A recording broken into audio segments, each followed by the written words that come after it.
All right. I want to ask you all a question. And this is probably one of the more, major questions in all the sports.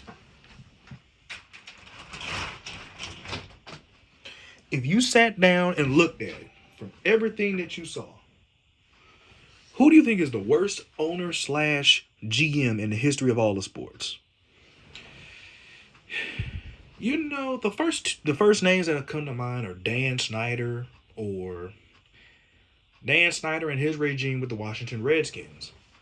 What about the heavy amount of racism with the Los Angeles Clippers around Donald Sterling?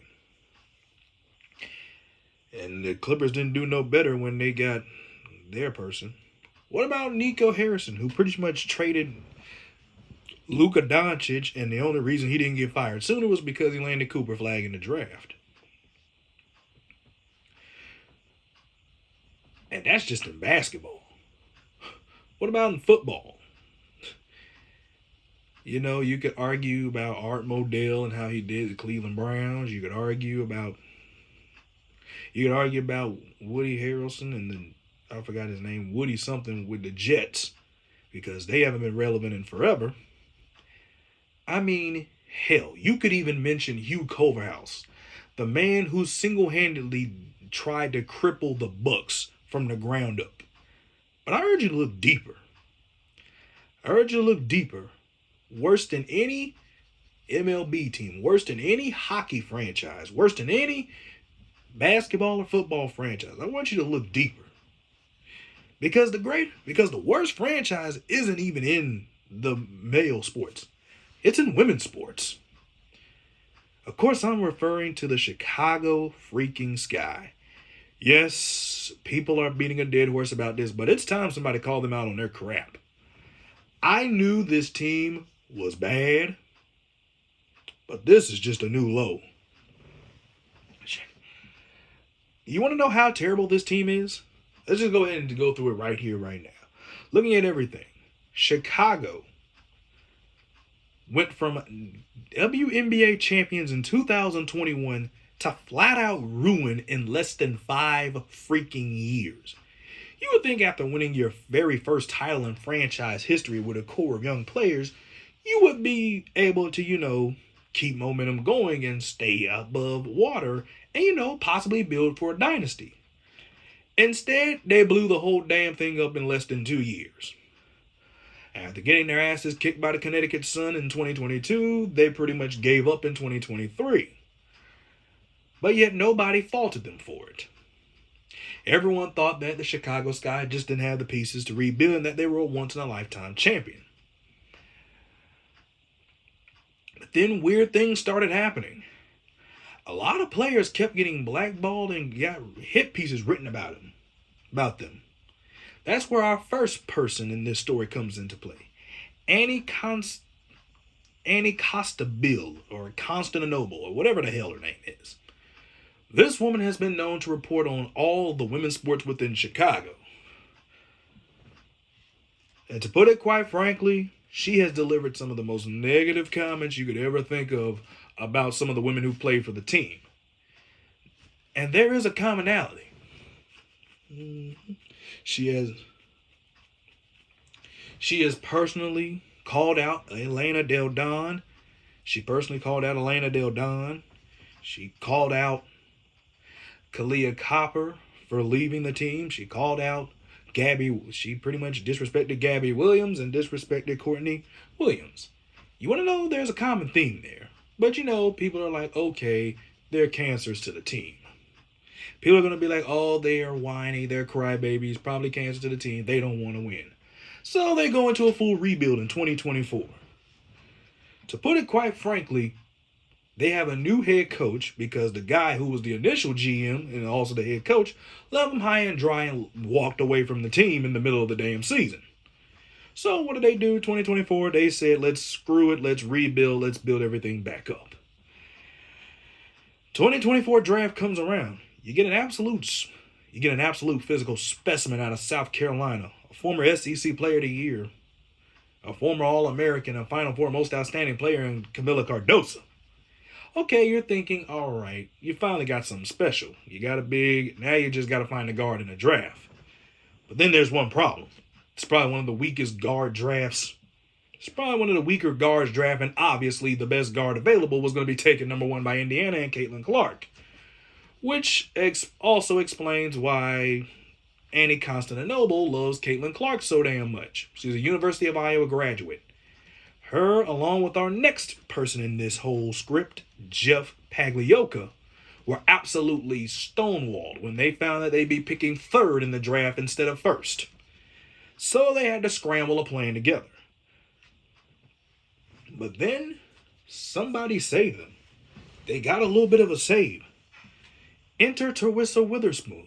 She damn near pretty much saved this team's window. She convinced the team to trade up one spot, and in that trade, they landed Angel Reese. Somebody who would be looked at as a raw talent. But with the right coaching and right guide, she could do something absolutely amazing with this team. So now you have two of the best bigs in the draft. It was almost an absolute crime that Angel Reese fell into their laps at number 7. But then we get to the next season. The next season doesn't go as planned for Chicago. They finished 13-27, but let's be honest. Yeah, the team finished 13-27 and missed the playoffs, but the thing about it was they were one game back of the 8th seed. They were one game back of the 8th seed, and the only reason they lost is because damn near half their starters were injured. Including another person in this story, Kennedy Carter.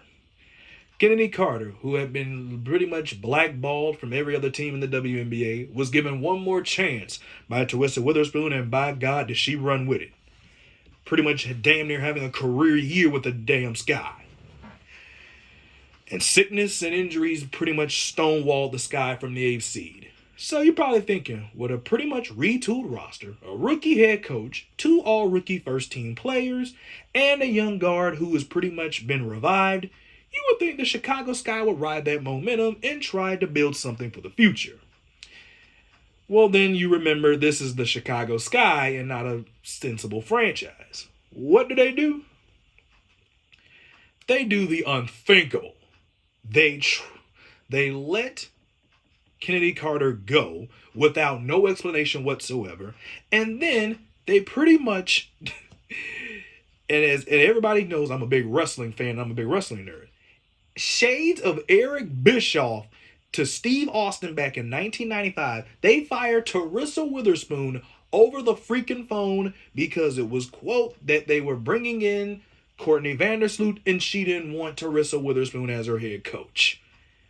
That is why. She got fired over the phone with no explanation, and Jeff Pagliocca wanted to fully build this team for himself.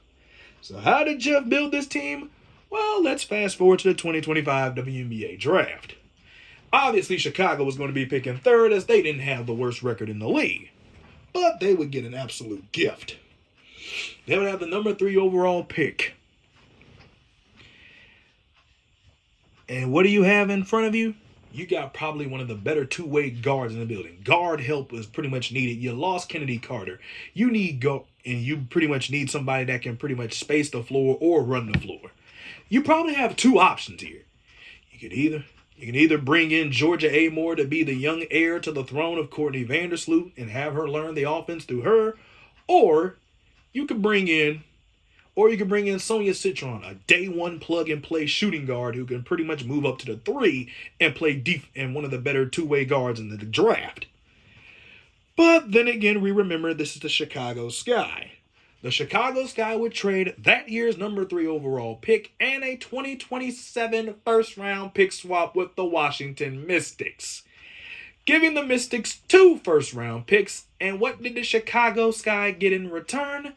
They got Ariel freaking Atkins in the trade. Yes, this man, Jeff Pagliocca, virtually traded damn near his entire future to get Ariel Atkins. Now, don't get me wrong, Ariel Atkins is a competent player, and she can play in a good system. But, yeah, this is the Chicago Sky. And what does he do? Oh, but it doesn't stop there. This man, he makes a living. He ends up having himself one hell of a spending spree. He spends a lot of money. He brings in the aforementioned Courtney Vandersloot to a very lucrative deal. He brings back Rachel Bannum for a pretty penny. He brings in Kia Nurse and Rebecca Allen for a very good price. And that's about it. And what does he do? Remember that Angel Reese trade that we talked about earlier? Remember, there was a pick swap in that trade for the next year, for the 2026 draft. So, meaning that whatever pick that Chicago got in the 2026 draft, it could be potentially swapped with the Minnesota Lynx. Chicago used that pick to draft Haley Van Lith. So you're probably thinking, okay, they got a young guard who could potentially take over the reins for Courtney Vandersloot, and they could possibly have something for the future, and they possibly was worth a trade, right? Wrong. This team absolutely sucked in 2025. Jeff Pagliocca made all those bold moves, talked all that crap about how this team was a contender and how this team was going to make the playoffs, and what happened? This team went 10-34, tied for the worst record in the league. And how bad was it? They handed the Minnesota Lynx, the number one seed in the WNBA, despite losing in the playoffs. They handed the number one seeded Minnesota Lynx the number 2 pick in the WNBA draft. Yes, they handed the Minnesota Lynx the number 2 pick in the freaking draft. Oh, and it gets better. You know, earlier in the season, why Chicago was having that major league slump and Angel Reese was struggling? The Chicago Sky front office decided to call out Angel Reese on her play. And how did Angel Reese respond? With probably one of the craziest 3-month spans in basketball. In 3 months, Angel Reese was averaging over 17 points, well over 13 rebounds, just under 5 assists, over a steal and a half, and just over a block a game on nearly 50% shooting. Yeah, she did that after starting the season shooting barely 35% with only 9 points a game. She rebounded in a major freaking way. And then it was time for Angel Reese to get her ideas on the team. Angel Reese, what did she do? She disclosed how the team needed to get better, how we needed to, improve the roster. We all know we don't want to be there. She criticized the front office. She basically called out the front office on their crap. What did the front office do? They enlisted Annie Constantinople, or whatever the hell her name is. They enlisted her, and within minutes before the initial interview quotes were released, there was a hit piece on Angel Reese released within seconds.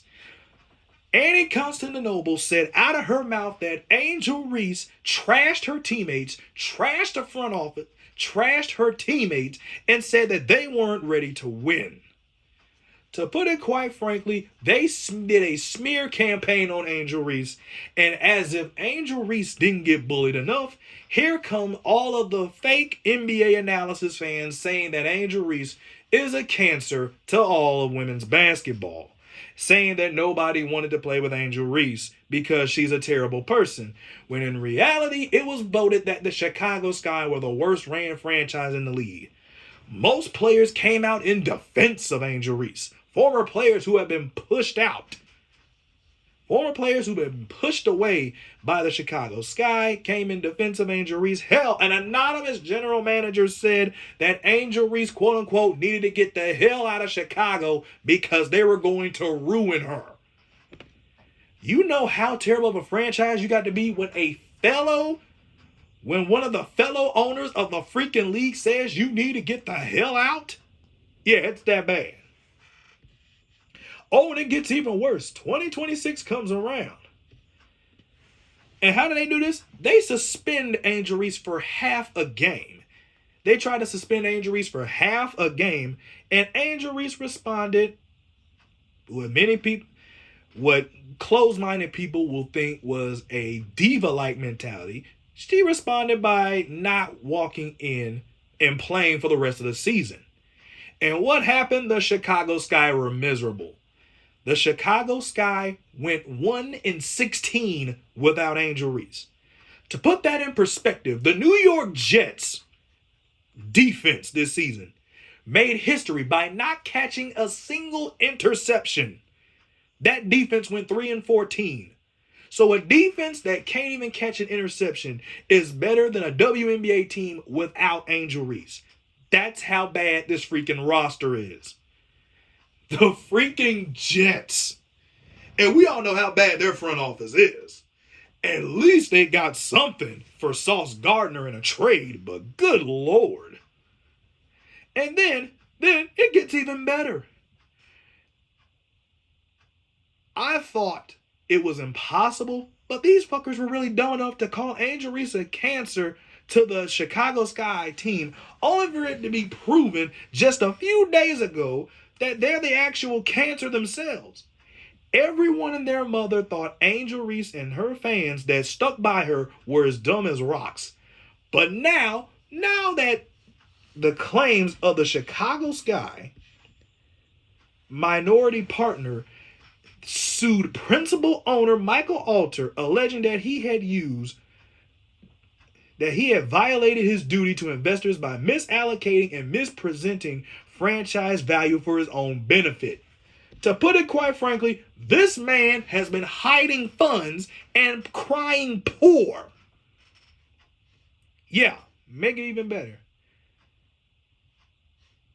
And now, not only have you made Angel Reese fans look like they actually know something, you made them justified in their freaking claims.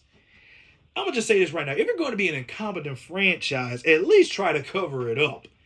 I mean, as I mentioned, a person earlier, Hugh Culverhouse. This man was one of the most incompetent general managers and owners in NFL history. At least his dirt didn't come up until he was dead.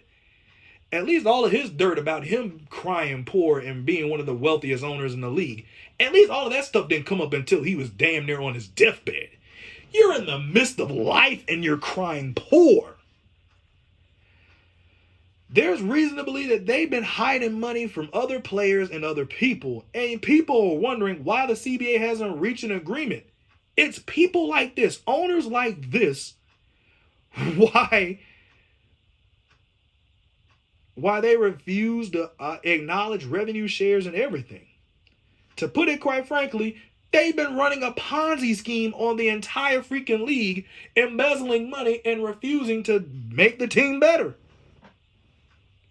Explain the terrible roster decisions I just made earlier. Explain why they fired Teaspoon over the phone the same way Bischoff did Austin. Explain why they threw Angel under the bus when she called them out on their BS and left her out to dry. And then explain why they're continuously associating themselves and in bed with Annie Constantinople, a woman who has pretty much been one of the most negative and one of the most disrespectful and probably the worst reporter in all of Chicago Sky history. Not even Chicago Sky. This woman is probably one of the worst reporters in all of sports. Do you know how bad this woman is at reporting for the Chicago Sky? I would believe a claim from Stephen A. Smith and Skip Bayless before this woman. That's how terrible it is. I would believe them over her in less than a second. I knew these fuckers were incompetent, but good Lord, this isn't even Dan Snyder. This isn't even terrible. Michael Alter and Jeff Pagliocca, these fuckers have managed to make Hugh freaking Culverhouse look like Robert Kraft with the Patriots when it comes to running a franchise. This team is absolutely sick. Like, good Lord.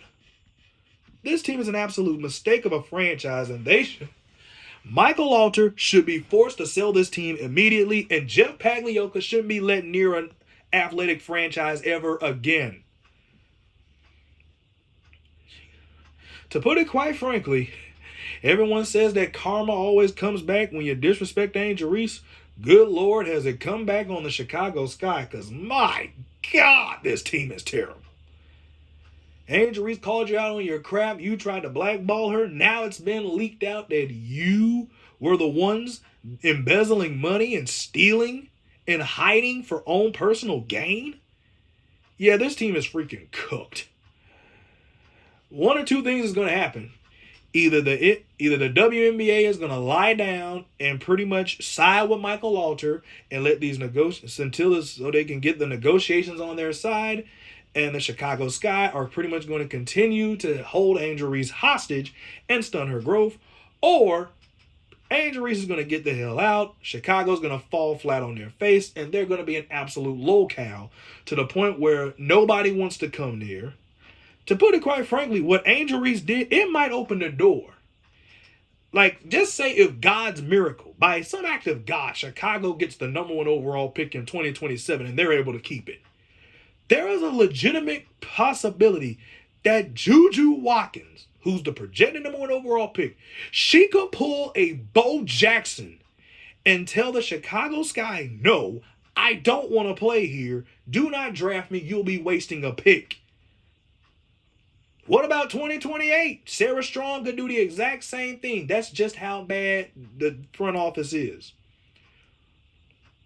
And how ironic, Bo Jackson did that with the Buccaneers with Hugh Culverhouse.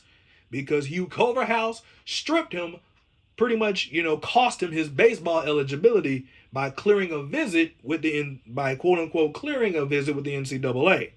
That's a story for another day.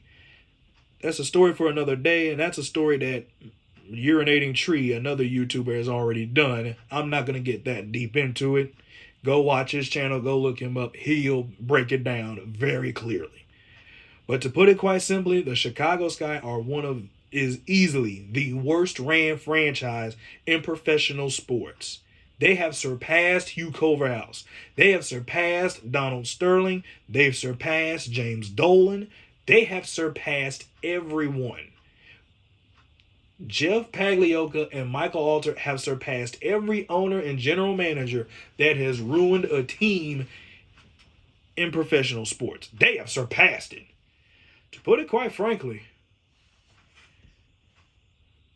Angel Reese, the minute Angel Reese gets out, how much you want to bet that Angel Reese is going to be in MVP talks the minute that Angel Reese gets out? How much you want to bet that Teresa Witherspoon is going to be getting major league calls to be a head coach in the WNBA again, and they're going to give her a chance? How much you want to bet? Well, by them tarnishing Kennedy Carter's reputation, I doubt she gets back into the WNBA.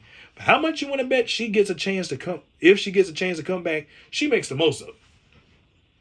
And Chicago, and you think about it, every player that has left Chicago because of their incompetence over the last few years, they've gone on to have great moments. Candace Dupree left. What happened? The very next year, she was a WNBA champion. Sylvia Fowles, she left the Chicago Sky. The woman became a league MVP and a damn Hall of Famer. Candace Parker, she left, well, on mutual terms. Elena Del Don, she left the Chicago Sky. 1 year later, the woman has the first 50, 40, 90 season in WNBA history, league MVP, and she's a WNBA champion. Kalia Copper, she gets the hell out of town. What happens? The woman's a gold medalist. The woman's a gold medal player in one of the biggest games of the freaking year last season. Courtney Williams got the hell out of Chicago. What happened? This woman's now she's now a multi-time All-Star and probably one of the most entertaining players in the freaking league with the stream with Tisha Heidemann stud buds. Gabby Williams, probably the woman who was done the dirtiest by Chicago. This woman was given not a chance in hell. What happens? She leaves, goes to France. She comes back. She becomes a first-time All-Star, and the woman is all defensive first team. To put it quite frankly, you go to Chicago to have your career die. You leave Chicago to have your career revived. The Chicago Sky are pretty much a cancer to the franchise. And they're pretty much been proving to the world that Angel Reese was right the entire time. I mean, Jesus freaking Christ. You would think Chicago would be better than this. This is I mean, good Lord, this is terrible. Yep. Congratulations, Chicago. You're stuck in hell. I mean, at least the Bears are good now. Yay.